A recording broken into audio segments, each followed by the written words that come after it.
Imagine uma ideia tão antiga quanto a própria capacidade humana de sonhar. A possibilidade de construir algo que pense. Não um espelho vivo do cérebro, mas um objeto que, por meio de engrenagens, símbolos ou fios elétricos, parecesse conspirar com a mente humana para responder, decidir, surpreender. Essa imagem, um autômato que caminha, uma voz que responde, uma mão que escreve, foi semeada em mitos, em oficinas de artífices, em salões literários e, mais tarde, em laboratórios. Como acontece com muitas sementes, ela viajou distante, cresceu em estufas de imaginação, cruzou desertos de ceticismo, foi podada por dúvidas técnicas e regada por recursos militares e industriais, até ganhar contornos que hoje reconhecemos como inteligência artificial. Mas como se deu essa domesticação da ideia? Quem plantou, quem regou e o que colhemos agora? A história começa onde as histórias humanas costumam começar, na interseção entre medo e fascínio. Em antigas cortes e mercados, narrativas sobre estátuas que ganham vida, autômatos ornamentais que encantavam reis e esculturas mecânicas que imitam pássaros nos lembram que o desejo de reproduzir a ação humana não é moderno. No Oriente Médio medieval, engenheiros como Al-Jazari descreviam mecanismos programáveis, máquinas que, por meio de cilindros e alavancas, executavam sequências pré-definidas. Essas oficinas eram ao mesmo tempo laboratórios e ateliês, espaços onde a fronteira entre brincadeira e engenharia era tênue. Mais tarde, na Europa renascentista e no Iluminismo, autômatos nas feiras e palácios viraram espetáculos que provocavam contemplação sobre a natureza da vida e do trabalho mecânico. Ao lado desses artífices correram as fábulas. A lenda do Golem, moldado de barro e insuflado por palavras sagradas, é uma história sobre criação e responsabilidade. Pigmalion, que amou e deu vida à sua estátua, questiona o que é humano e o que é criatura. Essas narrativas carregam um fio comum. A criação de uma forma de vida artificial inevitavelmente impõe uma pergunta moral sobre controle, propriedade e consequência. São metáforas de domesticação, como quando se leva uma planta selvagem para o jardim e, ao cultivá-la, altera-se seu destino. Nota: inserir referência sobre o Golem e Pigmalion. No limiar entre mito e ciência, a ficção moderna converte medo em previsão.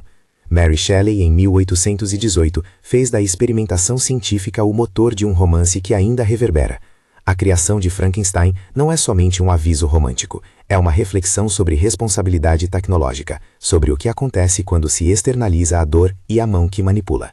Décadas depois, peças como R.U.R., de Karel Čapek, 1920, introduziram a palavra robô, do tcheco robota, trabalho forçado, ligando diretamente máquinas inteligentes à economia do trabalho e à exploração. A imaginação pública, alimentada por romances e palcos, construiu expectativas. Máquinas poderiam substituir tarefas, responder perguntas, possivelmente enganar os sentidos humanos. Essas imagens foram sementes lançadas em terreno fértil. Há também figuras que, sem o verniz popular do romance, lançaram fundamentos formais. Na Inglaterra dos anos 1930 e 1940, Alan Turing articulou uma ponte decisiva entre a lógica formal e as máquinas, o conceito de uma máquina universal que manipula símbolos segundo regras simples, e a partir disso, a pergunta se uma máquina poderia pensar. O famoso teste que propôs uma situação em que um interrogador tenta distinguir um humano de uma máquina através de linguagem, transformou uma pergunta filosófica em problema operacional. Não se tratava de declarar que máquinas eram conscientes, mas de estabelecer critérios práticos para avaliar comportamentos semelhantes aos humanos. Nota: inserir referência. Turing 1936 e Turing 1950.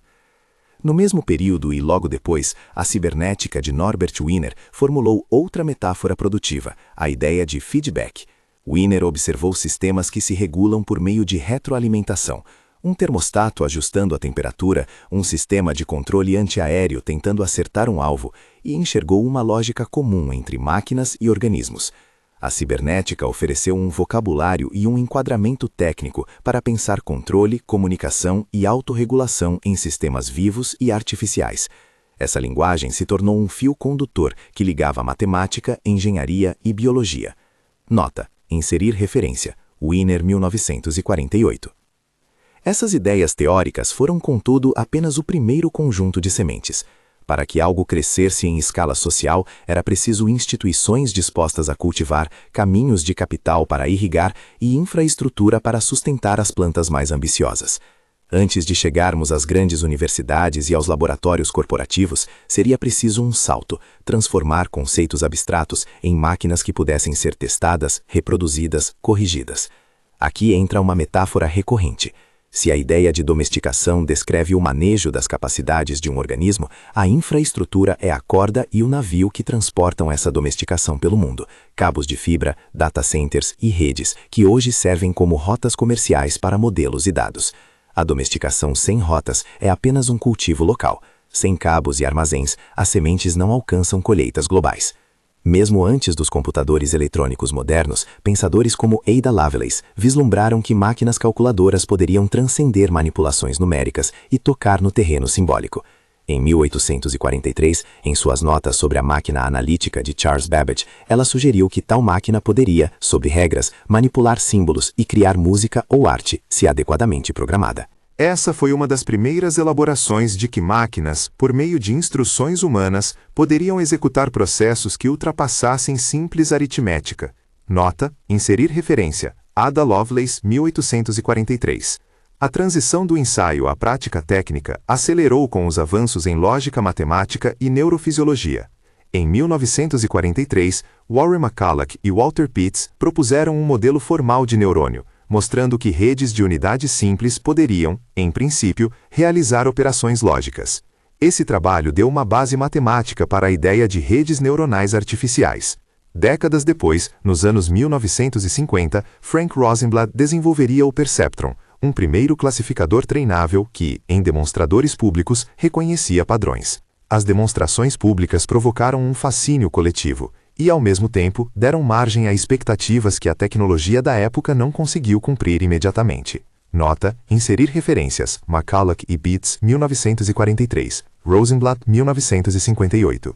Esses avanços técnicos correram lado a lado com contextos sociais muito concretos. As necessidades militares do século XX, radares, codificação e decodificação, controle de sistemas complexos, canalizaram recursos e talentos para problemas que, na superfície, pareciam distantes da ideia romântica de criar pensamento.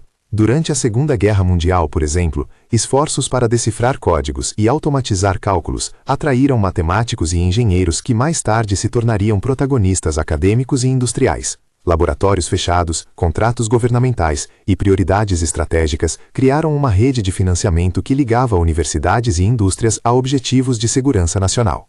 Aqui, a analogia logística reaparece. Assim como rotas comerciais definem quem tem acesso a especiarias e matérias-primas, as rotas de financiamento e os centros de poder determinam que ideias florescem e quais permanecem marginais. O clima intelectual da época abriu espaço para um encontro seminal, o verão de 1956 em Dartmouth. Reunidos por John McCarthy, Marvin Minsky, Claude Shannon, Nathaniel Rochester e outros, jovens pesquisadores discutiram a possibilidade explícita de fazer uma máquina usar linguagem, resolver problemas e melhorar a si mesma. Foi ali que o termo inteligência artificial ganhou tração, não apenas como rótulo, mas como programa de pesquisa coletivo.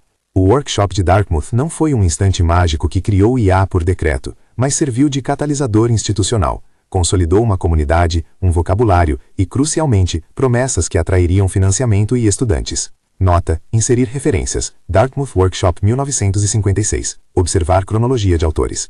De forma paralela, a década de 1950 contemplou experimentos e demonstrações que alimentaram o otimismo. Sistemas simbólicos, programas que manipulavam símbolos segundo regras explícitas, o paradigma que dominaria o campo por décadas, conseguiram emular trechos de raciocínio lógico e jogar jogos como xadrez em níveis básicos. Esses sistemas eram, em essência, extensões da lógica e da matemática. Se o raciocínio humano pudesse ser codificado em regras, máquinas poderiam aplicar essas regras de forma infalível e rápida.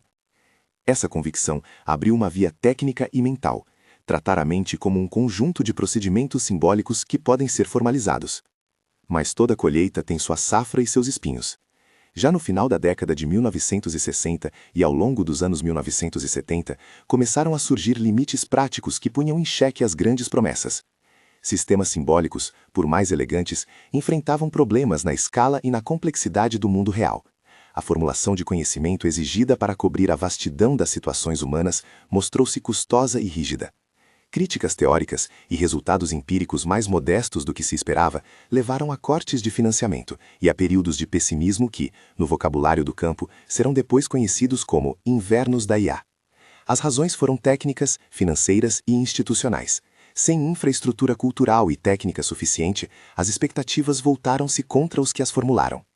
É importante aqui distinguir entre dois tipos de avanço: o avanço conceitual, que muda o modo como pensamos sobre o problema, e o avanço técnico, que altera radicalmente a capacidade prática de computação. A história da IA é uma sucessão desses dois tipos de mudança, às vezes combinados, às vezes separados. Turing e Wiener foram avanços conceituais. O desenvolvimento de hardware digital e a disponibilidade de memória e velocidade de processamento foram avanços técnicos que permitiram que aquelas ideias fossem testadas em laboratórios e, mais tarde, em mercados. A domesticação da ideia, o processo pelo qual ela deixa de ser mera imaginação e passa a ser artefato social, depende de ambos, teoria e infraestrutura.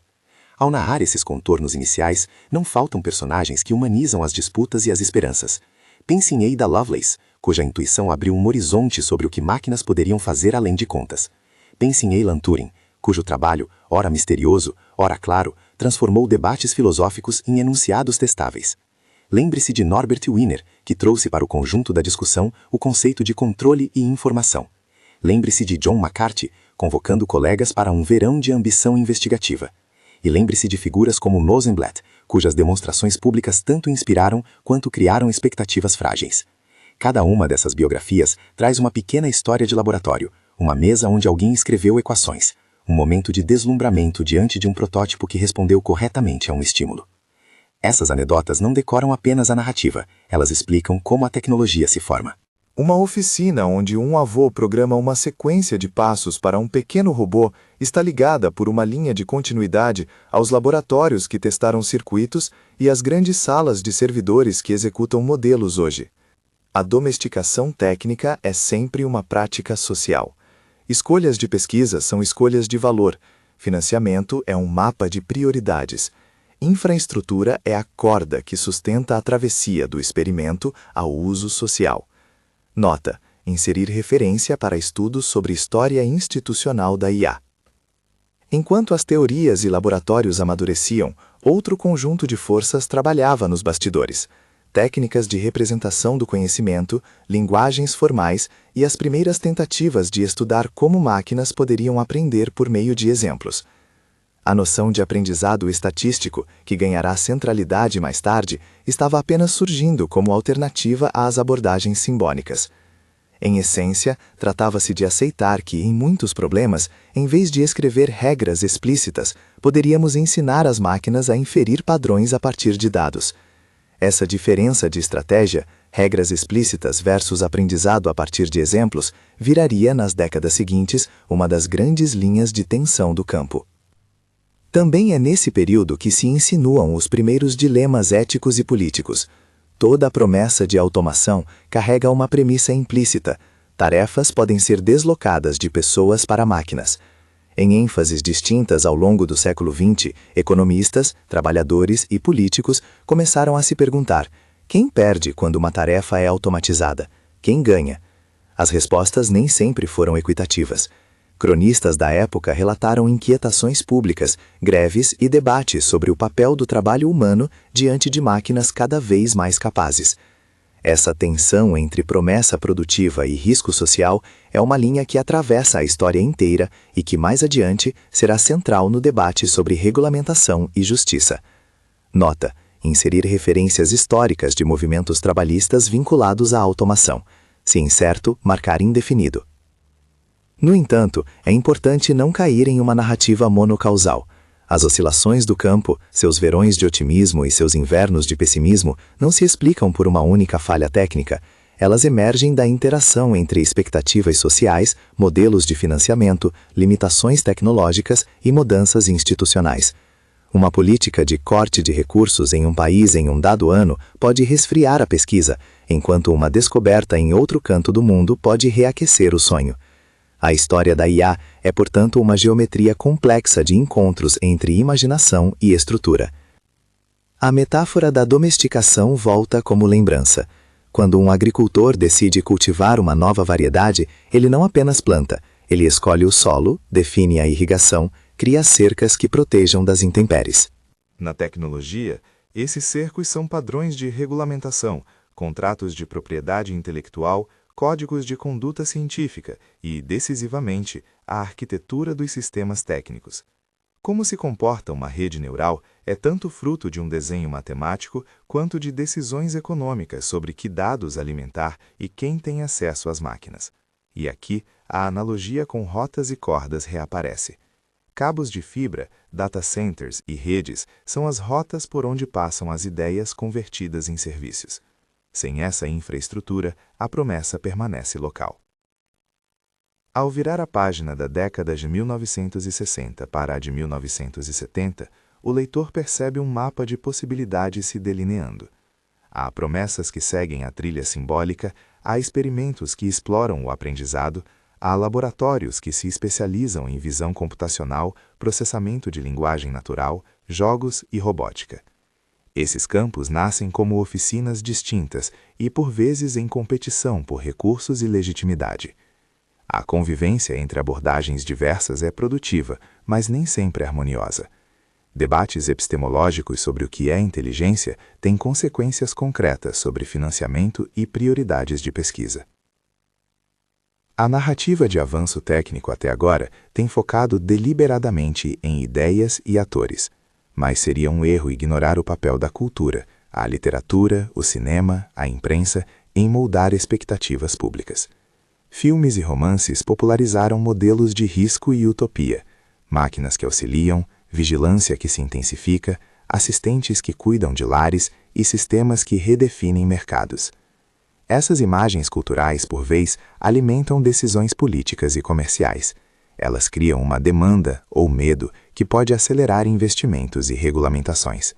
As histórias públicas que sobre a IA foram e são contadas nas páginas dos jornais e nas telas de cinema servem como um alimento para o solo social onde a tecnologia cresce.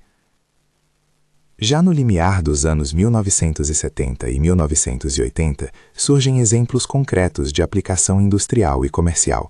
Sistemas especialistas que codificavam conhecimento em domínios restritos, aplicações em diagnóstico médico e consultoria empresarial começaram a demonstrar valor econômico.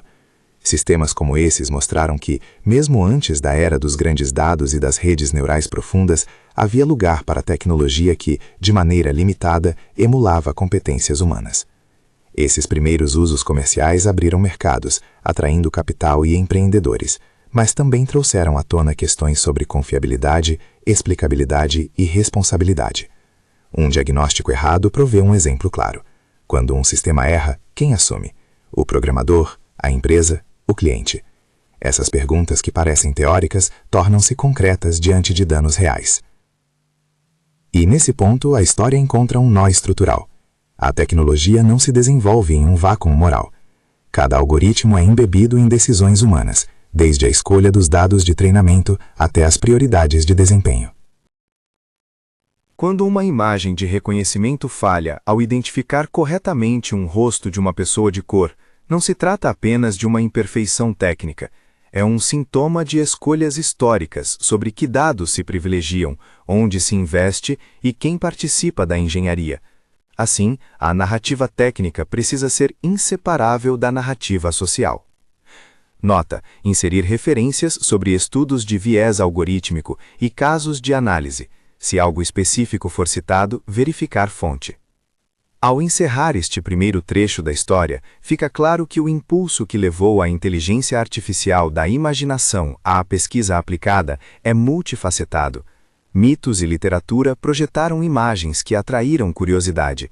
Teorias formais, como as de Turing e Wiener, forneceram mapas intelectuais. Laboratórios e oficinas construíram protótipos. Financiamento militar e industrial desenharam rotas de expansão, e as imagens culturais modelaram as expectativas públicas. Esses elementos não andaram sozinhos. Antes, eles se entrelaçaram num processo de domesticação e circulação, onde ideias se tornaram máquinas e máquinas se tornaram produtos sociais. Por ora, deixemos a narrativa num ponto de inflexão. A comunidade científica começava a se estruturar em departamentos e laboratórios mais permanentes. Programas de pesquisa encontravam aplicação comercial e, ao mesmo tempo, os limites técnicos confrontavam as promessas do campo. À frente, nas décadas que se seguirão, novas técnicas, aprendizado estatístico em larga escala, redes neurais profundas, arquiteturas de atenção, começariam a modificar o jogo. Esses desenvolvimentos técnicos formarão um novo tipo de infraestrutura, não apenas cabos e servidores, mas conjuntos maciços de dados, modelos de larga escala e mercados digitais que reconfiguram trabalho, governança e vida cotidiana. Antes de avançar, porém, há sinais que merecem atenção imediata. As primeiras grandes expectativas do pós-Dartmouth começaram a bater em restrições de dados e hardware. Políticas públicas tardaram a acompanhar, e debates emergentes sobre responsabilidade técnica se deslocaram do gabinete dos estudiosos para as ruas e tribunal. Essas fricções constituem, em suma, a margem de onde nascerá a próxima grande onda, cujo formato e consequências ainda estão longe de serem determinados. Nota de produção. Inserir aqui imagens de arquivo de autômatas medievais, ilustrações de Ada Lovelace, trechos do arquivo do workshop de Dartmouth e citações primárias de Turing e Wiener. Inserir bibliografia inicial. Turing, 1936-1950, Wiener, 1948, McLuhan e Pitts, 1943, Dartmouth Workshop, 1956, Rosenblatt, 1958, Ada Lovelace, 1943. Verificar datas e páginas específicas antes da finalização. Se esta narrativa está despertando seu interesse, inscreva-se no canal e compartilhe este vídeo com alguém que gosta de história da ciência e tecnologia. A história que se segue precisa agora mudar de escala. A partir de laboratórios e debates formais, a tecnologia move-se para instituições com orçamentos maiores e prioridades mais variadas. Universidades estabelecem departamentos, agências governamentais desenham programas de pesquisa e empresas vislumbram novos mercados.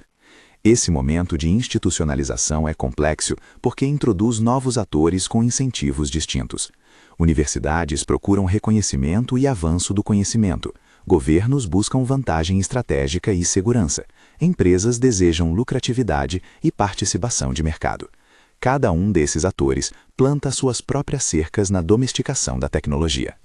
Tomemos um exemplo para concretizar esse nó. Em meados do século XX, matemáticos e engenheiros que haviam colaborado em projetos militares retornaram a universidades, onde trouxeram know-how e exigências por equipamentos caros.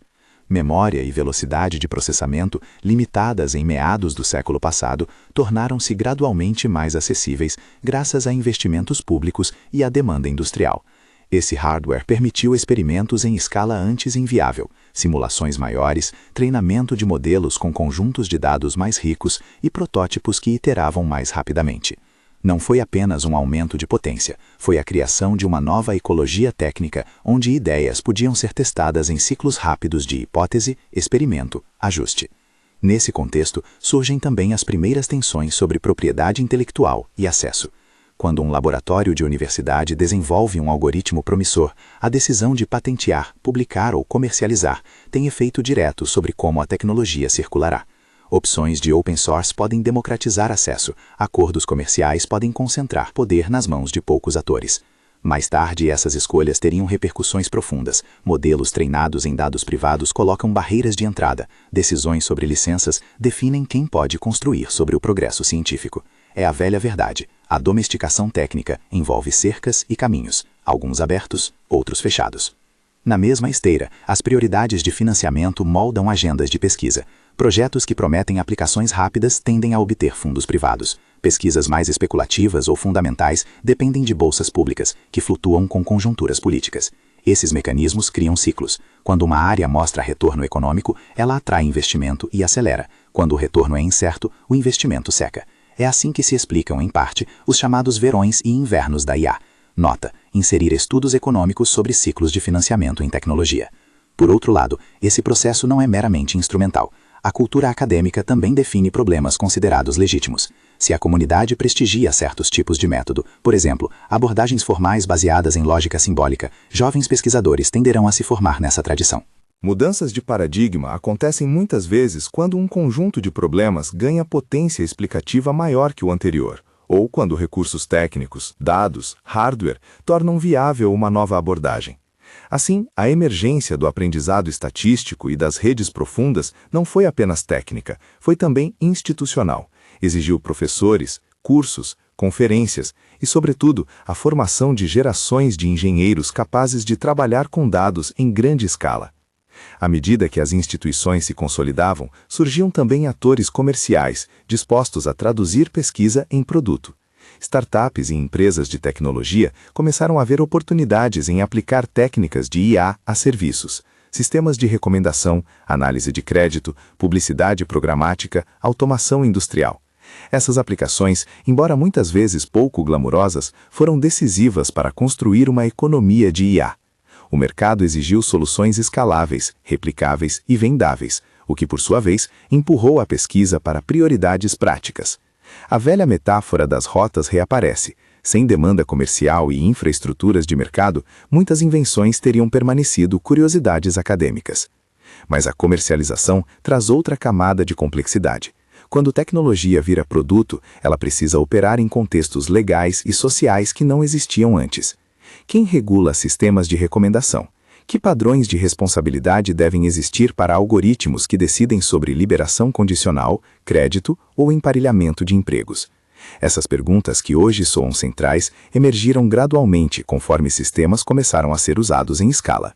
A resposta institucional variou. Em alguns casos, o mercado improvisou contratos e práticas. Em outros, legisladores tentaram acompanhar com regulação, muitas vezes atrasados e reativos.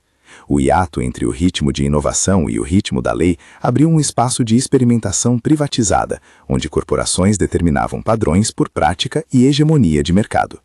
Enquanto isso, no cerne técnico, surgiam novas ferramentas e descobertas que fariam a diferença nas décadas seguintes. A possibilidade de representar conhecimento por meio de grandes conjuntos de exemplos, a evolução das arquiteturas de redes neurais e, mais tarde, a noção de modelos pré-treinados que podiam ser afinados para tarefas específicas. Tudo isso começava a se alinhar com maior disponibilidade de dados e poder computacional. Foi uma conjunção. Sem dados massivos e sem poder computacional, muitas ideias permaneceriam apenas teóricas. Com esses elementos, a paisagem técnica transformou-se.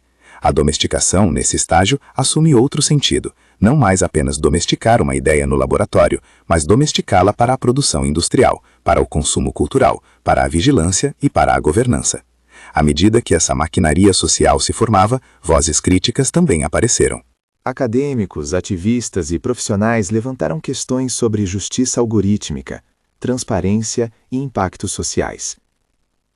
Casos iniciais de sistemas que replicavam preconceitos humanos, por exemplo, classificadores que discriminavam grupos minoritários, demonstraram que uma tecnologia neutra é uma ilusão. As escolhas de dados, o desenho dos modelos e os contextos de uso carregam valores que se traduzem em efeitos concretos. Ativismo, investigação jornalística e litígios começaram a fazer parte do ecossistema tecnológico, pressionando por padrões de responsabilidade e por maior abertura. Esses movimentos civis são uma parte essencial da infraestrutura social. Eles funcionam como vedações que tentam proteger o público das consequências não intencionais da domesticação. Atravessando décadas, percebemos que a história da inteligência artificial é, enfim, uma narrativa de costura. Costura entre imaginação e lógica, entre laboratório e fábrica, entre promessa e regulação. Cada ponto de costura é uma decisão, metodológica, financeira, ética, que define as fibras do tecido social.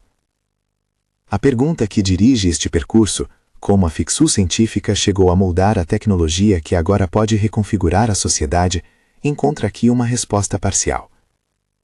Por meio de uma rede de atores e infraestruturas que transformaram imagens em máquinas, máquinas em produtos e produtos em normas. Nota de produção: sugerir inserção de entrevistas com historiadores da ciência, clipes de documentários sobre Dartmouth e imagens de laboratórios dos anos 1960 e 1980. Inserir referências adicionais sobre política de financiamento e estudos de caso de sistemas especialistas. A partir desse ponto, a história acelera. As oficinas tornaram-se usinas, as demonstrações públicas tornaram-se produtos e as questões antes confinadas a salões e seminários passaram a ocupar tribunais, parlamentos e as rotinas de milhões. O fio que liga a imaginação à máquina passa agora por pontos concretos. Um conjunto de descobertas técnicas, uma economia de dados e capital e uma teia de decisões políticas que determinará quem colherá os frutos e quem ficará com os espinhos. Em termos técnicos, o período que se segue pode ser lido como uma sucessão de descobertas catalisadoras, elementos que, combinados, mudam a química do campo. Uma dessas mudanças foi a revalorização de um algoritmo relativamente discreto, o retropropagação do erro aplicada a redes com múltiplas camadas. Na prática, isso significou ensinar redes a ajustar internamente seus próprios pesos a partir de erros observados, permitindo que estruturas hierárquicas de representação emergissem. No fim dos anos 1980 e na década de 1990, essa técnica ganhou refinamentos, mas foi na virada do século, com mais dados e velocidade de processamento, que ela encontrou o terreno fértil para florescer. Nota: inserir referências sobre backpropagation, Rumelhart et al., 1986. Verificar detalhes históricos. Outro ponto de virada foi a disponibilidade de grandes bases de dados rotuladas e de competições que galvanizaram a comunidade. A criação de conjuntos padronizados para tarefas como reconhecimento de imagens permitiu comparações claras entre abordagens. Ninguém precisava mais apenas declarar que um método era melhor. Era possível medir e publicar resultados. A competição em ImageNet e o desempenho dramático de uma rede convolucional em 2012 demonstraram que arquiteturas profundas, treinadas em GPUs eficientes, podiam reduzir erros em tarefas práticas de percepção. Esse momento, muitas vezes citado como sinal do retorno do Deep Learning, transformou convicções. Não se tratava apenas de elegância teórica, mas de ganho empírico mensurável. Nota: inserir referência. ImageNet, AlexNet, 2012. Verificar autores e data. A infraestrutura, outra vez, mostrou-se decisiva. GPUs, originalmente projetadas para gráficos, revelaram-se excelentes para paralelizar cálculos de matrizes e tensores exigidos por redes profundas. Empresas de hardware, sobretudo NVIDIA, viram um novo mercado se formar. Nuvens públicas como Amazon Web Services, Google Cloud e Microsoft Azure facilitaram o acesso à potência de cálculo sob demanda, acelerando o ciclo de experimentação e baixo custo inicial para startups. Data centers, com seus cabos de fibra intercontinentais e sistemas de resfriamento, tornaram-se as estufas modernas, onde modelos gigantes são cultivados. Sem essas rotas e celeiros tecnológicos, muitos avanços teriam permanecido experimentos isolados. Nota: inserir fontes sobre papel das GPUs e evolução dos data centers. A técnica do pré-treinamento, seguida de afinação para tarefas específicas, e a ascensão de modelos escaláveis e multifuncionais geraram um novo tipo de artefato, os chamados modelos de base, ou Foundation Models, grandes modelos treinados em vastas quantidades de dados e depois adaptados. Esses sistemas demonstraram algo que parecia quase mágico. Com escala suficiente, padrões e capacidades emergem que não foram explicitamente programadas. A arquitetura do Transformer, proposta em 2017, introduziu o mecanismo de atenção como um modo eficiente de modelar relações entre elementos de uma sequência, e rapidamente se tornou o padrão para linguagens naturais, e depois para a multimodalidade. O fenômeno do escala e funciona melhor transformou investigação em engenharia de sinais e abriu mercados inteiros.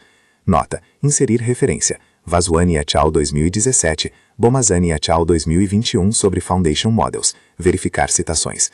Essas transformações técnicas vieram acompanhadas de histórias humanas que ajudam a compreender ritmo e caráter das mudanças. Pense em Geoffrey Hinton, cujas décadas de pesquisa sobre representações profundas e redes neurais foram por vezes mal entendidas e por vezes celebradas. Pense em Yann LeCun, desenvolvendo convoluções para a visão computacional. Pense em Yoshua Bengio, articulando a importância das representações e da aprendizagem profunda. Cada um desses pesquisadores viveu os verões e invernos do campo, demoradas apostas teóricas que só encontraram mercado e infraestrutura décadas depois. Essas biografias ilustram uma lição recorrente. A domesticação técnica é lenta e muitas vezes depende de sincronia. Uma descoberta, um hardware, um financiamento, para virar colheita. Nota: inserir biografias e entrevistas com Hinton, LeCun, Bengio. Verificar datas e prêmios. No entanto, nem tudo foi progressão tranquila. A economia política da inovação trouxe consequências ambivalentes. O capital de risco e gigantes da tecnologia começaram a financiar equipes massivas, promovendo uma concentração de recursos em poucos polos, laboratórios bem financiados, plataformas privadas detentoras de dados e de capacidade de cálculo sem paralelo. Startups que alcançavam escala foram adquiridas por corporações maiores ou transformaram-se rapidamente em empresas com obrigações fiduciárias de maximizar lucro. Esse processo de concentração tem efeitos de domesticação. Assim como o jardineiro que escolhe quais espécies cultivar, atores com maior capital definem quais modelos, aplicações e mercados serão priorizados. Escolhas aparentemente técnicas, que arquitetura usar, que dados coletar, são também escolhas políticas e econômicas.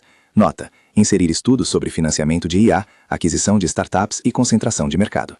A difusão comercial da IA gerou produtos que hoje atravessam a vida cotidiana. Sistemas de recomendação que moldam consumo de notícias e cultura, algoritmos de precificação e underwriting em finanças, dispositivos domésticos que reconhecem voz, assistentes virtuais, sistemas de triagem em serviços públicos. Para cada aplicação útil, emergem riscos. Sistemas de recomendação podem amplificar polarização ou oferecer conteúdo tóxico. Modelos de linguagem podem produzir desinformação convincente. Ferramentas de predição de risco podem reforçar discriminações históricas. Aqui, a metáfora da domesticação é novamente útil. Domesticar uma planta não apenas cria alimento, pode também alterar ecossistemas, promover monoculturas e reduzir biodiversidade. Do mesmo modo, padronizar soluções algorítmicas pode reduzir pluralidade de soluções e centralizar poder de decisão em poucos protocolos técnicos. Nota: inserir estudos de casos sobre recomendação, desinformação e impactos sociais. Casos emblemáticos ajudam a concretizar essas tensões. No campo da justiça criminal, sistemas de avaliação de risco recidivista chegaram a ser usados para decisões de liberdade condicional. Reportagens e análises mostraram que esses sistemas apresentavam vieses raciais e problemas de transparência. No reconhecimento facial, testes revelaram maiores taxas de erro para rostos de mulheres negras, levantando debate sobre uso policial e proibições em cidades e países. Em publicidade, escândalos de uso de dados pessoais, como aqueles que envolveram a campanha da Cambridge Analytica, demonstraram que modelos sofisticados, combinados com microsegmentação, podem manipular comportamentos políticos. Essas histórias revelam que a tecnologia, sem enquadramento social, opera de maneiras que nem sempre coincidem com interesses amplos de justiça e bem-estar. Nota: inserir referências: ProPublica Compass, Joy Buolamwini, Gender Shades, Cambridge Analytica, verificar datas. Paralelamente, o debate público e jurídico começou a acompanhar a velocidade tecnológica. Legisladores, reguladores e tribunais tentaram responder. Alguns países investiram em políticas industriais e em estratégias nacionais de IA. Organismos internacionais iniciaram diálogos sobre padrões éticos. Autoridades de proteção de dados aplicaram regras quando modelos cruzaram limites de privacidade. A natureza destes esforços varia, desde tentativas de restringir usos de tecnologia até propostas de exigir transparência, auditoria e responsabilidade. Em muitos casos, a lei chegou atrasada ao problema técnico e a resposta política tornou-se reativa. Em outros, regulação proativa começou a moldar práticas empresariais antes que danos em larga escala se concretizassem. Nota: inserir referências a políticas nacionais de IA e iniciativas regulatórias. Marcar indefinido quando algum detalhe legal não estiver confirmado. Entre os desafios regulatórios, alguns são especialmente difíceis.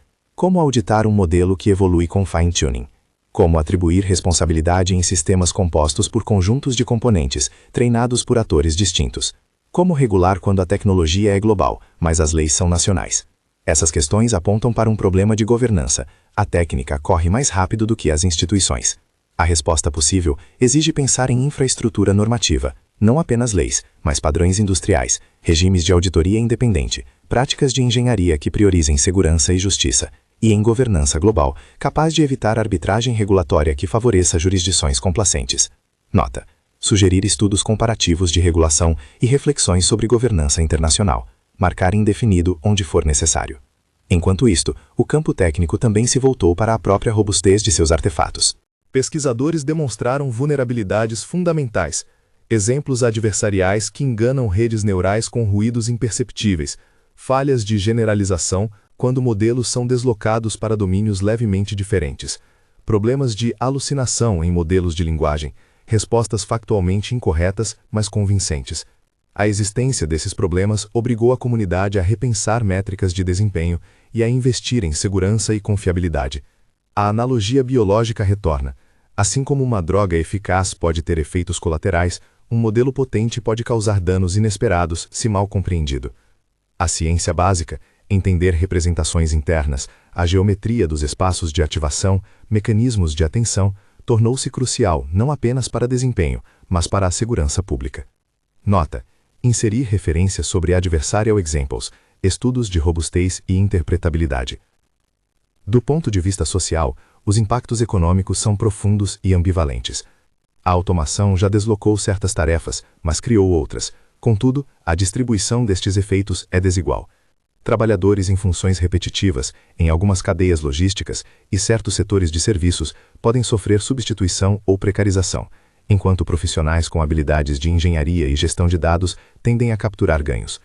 A economia de plataformas pode intensificar precarização. Trabalhadores associados a serviços digitais muitas vezes operam sob contratos flexíveis e dependem de algoritmos que controlam a alocação de tarefas. Essas transformações colocam questões de política pública, como treinar e requalificar trabalhadores, como garantir renda mínima em períodos de transição, como não naturalizar a desigualdade como inevitável. Respostas tecnocráticas sem debates democráticos podem ampliar injustiças.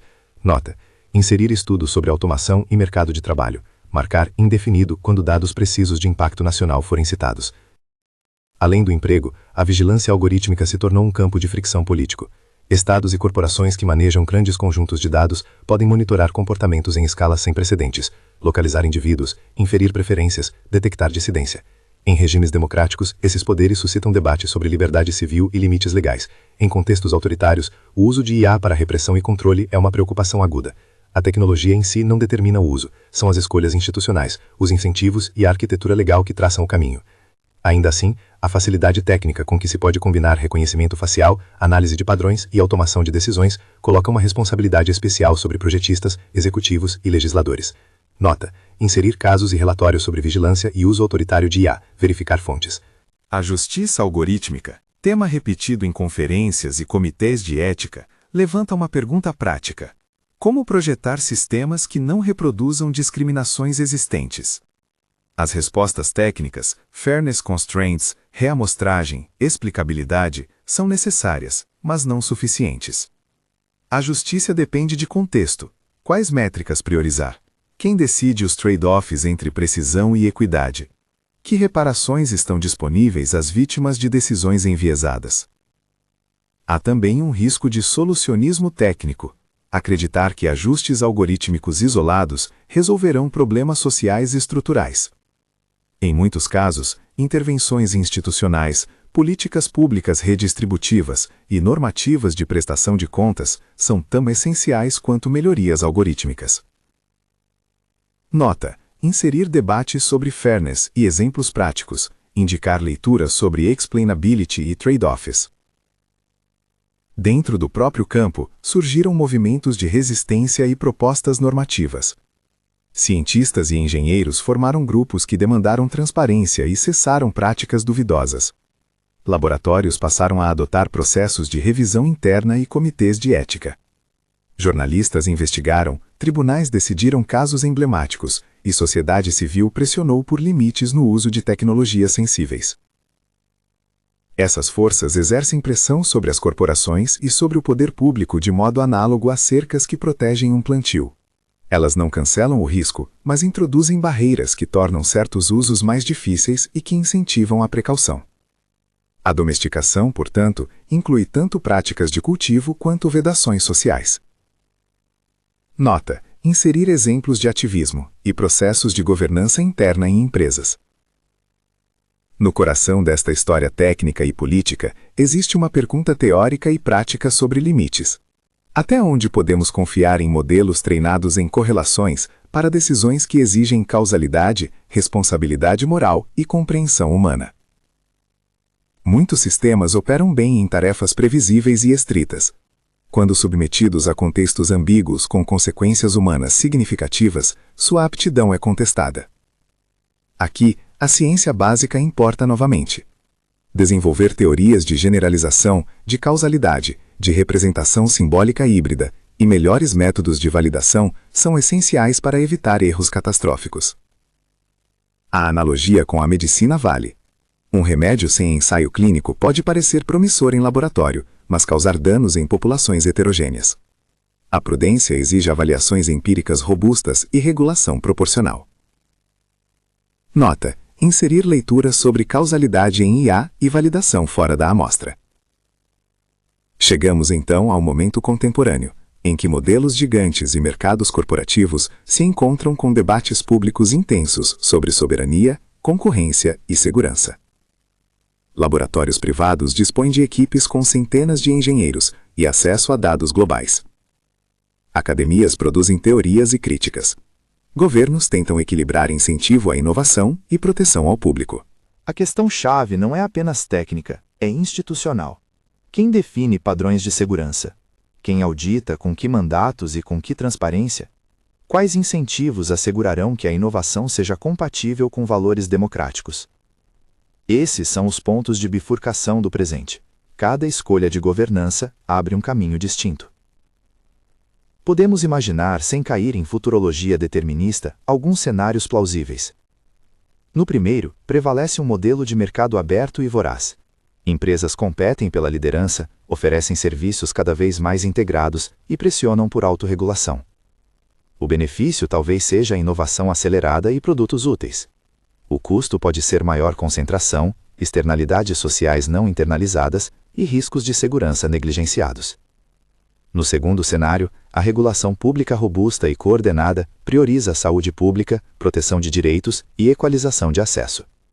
Isso pode frear ritmo de inovação comercial, mas oferecer proteção social e padrões mínimos de segurança. No terceiro, um modelo internacional cooperativo tenta estabelecer normas e mecanismos de governança transnacional. Difícil, mas potencialmente capaz de reduzir a arbitragem regulatória e fomentar padrões mínimos globais. Há, por fim, cenários híbridos, regimes locais com regras fortes em certos domínios, por exemplo, o uso policial, mercados competitivos em outros e redes de cooperação técnica internacional para padrões de segurança. Cada futuro exige escolhas políticas concretas hoje. Padrões de financiamento, exigências de auditabilidade, regimes de responsabilização e investimentos em educação. Nota: indicar referência a estudos de cenários e à literatura de governança de tecnologia. Marcar indefinido onde necessário. Uma narrativa convincente sobre o futuro precisa também considerar o papel da ciência básica e de descobertas inesperadas. Assim como no caso das descobertas biológicas que transformaram farmacologia, avanços em teorias de representações internas ou em métodos de aprendizado com menos dados podem alterar radicalmente as apostas. Descobertas no campo da computação teórica, da neurociência e das ciências cognitivas podem oferecer novos paradigmas. Ao mesmo tempo, limites físicos, custo energético de treinar modelos gigantes, escassez de materiais para mineração e aumento do impacto ambiental dos data centers impõem restrições materiais que não podem ser ignoradas. A sustentabilidade, técnica e ecológica, transforma-se, portanto, em prioridade de política pública e de pesquisa. Nota: inserir estudos sobre consumo energético de IA e impacto ambiental, verificar estimativas. Também é preciso levar em conta a dimensão cultural e simbólica. A ficção científica que outrora alimentou expectativas, agora se nutre de tecnologias reais, e novas narrativas culturais emergem. Filmes, literatura e jornalismo refletem e moldam receios e esperanças, retratando por vezes cenários de dominação algorítmica, outras vezes utopias de cooperação mediada por sistemas inteligentes. Essas imagens públicas influenciam políticas e mercados. Medo pode gerar regulação e recuo de investimentos, e esperança pode mobilizar capital e projetos de inovação social. Assim, a relação entre imaginação e técnica permanece dialética, um alimenta o outro num círculo contínuo. Para encerrar este percurso, voltemos à metáfora originária, a domesticação.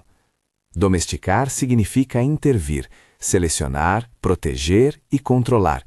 Também significa assumir responsabilidade pelas consequências. A história da inteligência artificial, desde as oficinas de autômatos até os modelos de larga escala que hoje moldam mercados e instituições, é a história de escolhas humanas sobre como cultivar uma força poderosa. Em cada época havia jardineiros, cientistas, investidores, reguladores, usuários, e cada grupo impôs suas cercas, adubos e sementes. O que nos cabe agora, coletivamente, é decidir que tipo de jardim queremos ter. Um jardim compartilhado, com regras de acesso, diversidade e cuidados, um jardim privado, cercado por muros e regido por mercados, ou um conjunto de jardins regulados por normas públicas e cooperativas internacionais. As decisões técnicas, como projetar interpretabilidade, robustez e eficiência energética, são importantes, mas insuficientes. Precisamos de políticas que democratizem acesso à pesquisa e aos benefícios, de marcos legais que assegurem responsabilidade e reparação, de mecanismos de auditoria independente e de investimento em educação e requalificação para as transições de trabalho. Precisamos, igualmente, de processos deliberativos, onde a sociedade discuta prioridades, segurança pública, proteção de direitos, distribuição de benefícios e limites éticos. Sem essa conversa, a domesticação continuará a ocorrer de maneira desigual. Chegamos a um ponto de inflexão que, embora não garanta nenhum destino, define opções. É possível imaginar um futuro em que IA amplia capacidades humanas, melhora serviços de saúde, acelera a descoberta científica e sustenta economias mais eficientes e inclusivas. É igualmente possível vislumbrar cenários onde desigualdade, vigilância em massa e erros sistêmicos ampliam injustiças. A tecnologia não decide sozinha. A colheita que teremos depende dos projetos que hoje dispomos de plantar e das cercas que criamos para controlar os riscos. Antes de finalizar, alguns pontos práticos para a produção deste vídeo. Indicar aqui inserções de arquivo, imagens de laboratórios modernos, trechos de entrevistas com Hinton, LeCun e Bengel, clipes de competições como ImageNet e AlphaGo, gráficos sobre crescimento do uso de GPUs e consumo energético de data centers, e referências primárias para verificação factual. Algumas anotações de onde inserir citações e entrevistas. Após o parágrafo sobre retropropagação, incluir entrevista com especialista em história da computação. Depois da seção sobre ImageNet e AlexNet, inserir gráfico comparativo de desempenho e depoimento de engenheiro que trabalhou em treinos de 2012. Ao tratar de vigilância e reconhecimento facial, inserir excerto de relatório de ONG e declaração de pesquisador sobre gender shades. Ao discutir governança, incluir trechos de debates parlamentares e estudos de casos sobre regulação em diferentes países. Nota: listar fontes específicas na versão final. Por fim, a história completa da inteligência artificial é tão longa quanto as escolhas que fizermos agora. É uma história que nos obriga a pensar não apenas em engenhocas e códigos, mas em valores, instituições e modos de vida. A pergunta que fica não é técnica apenas, é política e moral. Que futuros queremos priorizar? Quem plantará as sementes e quem terá direito à colheita? Como equilibraremos inovação e responsabilidade? Compartilhe nos comentários qual futuro lhe parece mais desejável e o que mais lhe preocupa ou entusiasma nessa travessia entre ficção científica e as possibilidades reais de nosso tempo. Nota: CTA final. Convidar os espectadores ao debate nos comentários e à inscrição no canal.